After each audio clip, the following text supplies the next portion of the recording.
किसी जाति में आने से, किसी मोहल्ले में आने से, किसी के परिवार में आने से, ये कोई जरूरी नहीं कि तुम्हारे भीतर में वो चीजें आ जाएंगी, तुम्हें लाना होगा। एक ही परिवार में विभीषण भी है, रावण भी है, एक मानने को तैयार नहीं है, एक रघुपति के शरण में है। एक ही परिवार में बाली भी है, एक ही परिवार में सुग्रीव हैं, पर एक मानने को तैयार नहीं है और एक भगवान के चरणार बिंद में सदगुरु के शरणापन्न है। देखो, सुग्रीव सदगुरु के शरणापन्न रहे तो कितना लाभ हुआ। हनुमान जी ने मिला ही दिया ठाकुर जी से, नहीं तो सुग्रीव तो भाग रहे थे। जैसे ही देखिए दो लोग धनुष बाण लेके आ रहे हैं तो सुग्रीव ने तो लगा दिया था भागने के लिए, बोला आ गए, यहां भी बाली भेज दिया किसी को। कल भी आपको बोला था, भगवान साक्षात आ रहे हैं सुग्रीव के पास, पर हमारी दृष्टि पहचान नहीं पाती, हम भगवान से भी डर रहे हैं। और तुम क्या सोचते हो, सुग्रीव से तुम ज्यादा समझदार हो क्या? हम समझते होंगे महाराज जी हम सुग्रीव थोड़ी हैं। क्या हैं आप? सुग्रीव के पास भगवान राम आ रहे हैं और सुग्रीव भाग रहा है। दर्शन से कुछ नहीं होता भैया, ज्ञान है कि नहीं पहचानने का कि कौन आ रहे हैं, नहीं तो पता ही नहीं होगा, भगवान से ही डर जाओगे, उन्हीं से भागे।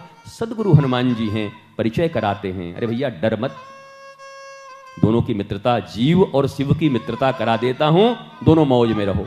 सदगुरु का काम भी यही है, जीव शिव की मित्रता करा दें, आपके देह गेह से ऊपर उठाकर विदेह बना दें। देह और गेह से जब तक ऊपर नहीं उठते तब तक विदेह बनोगे नहीं। और विदेह की बेटी का नाम है वैदेही, जिसको शांति कहते, जिसको भक्ति कहते। वैदेही का नाम शांति और भक्ति है। तो आपको शांति चाहिए, आपको भक्ति चाहिए, लेकिन आप विदेह के बेटे बनना नहीं चाहते, आप देह में ही आबद्ध रहना चाहते हैं। ये हमारा, ये उसका, उसका हम 3-5 कर देंगे, इसको ये कर देंगे, हमसे कैसे भिड़ गया, वो हमारे के पीछे कैसे। अरे क्या इतना देह दे दे दे दे, थोड़े विदेह की भी बात करिए कभी कभी, जाना तो है ही मौज में। तो अतुलित बलरामम कैसे हो, कहा कि भैया इंद्र के बेटे से जब पूछा गया, राम जी ने पूछा कि तू काय करने आया था, क्यों भगवती सीता को मारा चोंच, तो नारद जी से पूछ के आया था वो। गुरु सिखा देते हैं, भगवान के पास भी कुछ गड़बड़ी हो गई तो गुरु सिखा के भेज देंगे। तो जब आया तो कहा प्रभु कौआ बन करके जानकी जी के पैरों पर हमने प्रहार किया था, क्यों? बोला आपका प्रभाव देखना चाहते थे। बोला देख लिया? बोला हाँ देख लिए। बोला अब यहां क्यों आया है? बोला अब आपका स्वभाव देखने आए हैं कि क्षमा करते हो कि नहीं करते। आपका प्रभाव तो देख लिया, लेकिन स्वभाव आपका है। प्रणतपाल रघुवंश मणि कृपा सिंधु खरारी, गए शरण प्रभु राखी हैं सब अपराध विसारी। प्रणतपाल रघुवंश मणि कृपा सिंधु खरारी, गए शरण प्रभु राखी हैं सब अपराध विसारी। गए शरण प्रभु राखी हैं सब अपराध विसारी। अब तुम्हारा स्वभाव देखने आया हूं। प्रभाव देख लिया कि तुमने सीख उठाया, सीख में मंत्र भरी, बाण मारा, न ब्रह्मलोक में कोई बचाता, न हमारा बाप इंद्र हमको बचाता, न शिवजी हमको बचाते। प्रभाव, भगवत लीला और भगवत तत्व को समझना बड़ा जरूरी है। जो तत्व से भगवान को नहीं जानता वो लीला में गड़बड़ी कर जाएगा। सारी दुनिया कहते भगवान श्री कृष्ण ने गोपियों का वस्त्र चुरा लिया, गोपियां स्नान कर रही थी। ये पागल लोग, 7 साल की उम्र हो रही थी उनकी, 7 years old, छोटा सा बालक। एक 7 साल के बालक ने वस्त्र उठा करके कदम्ब के वृक्ष पर जाकर बैठ गए।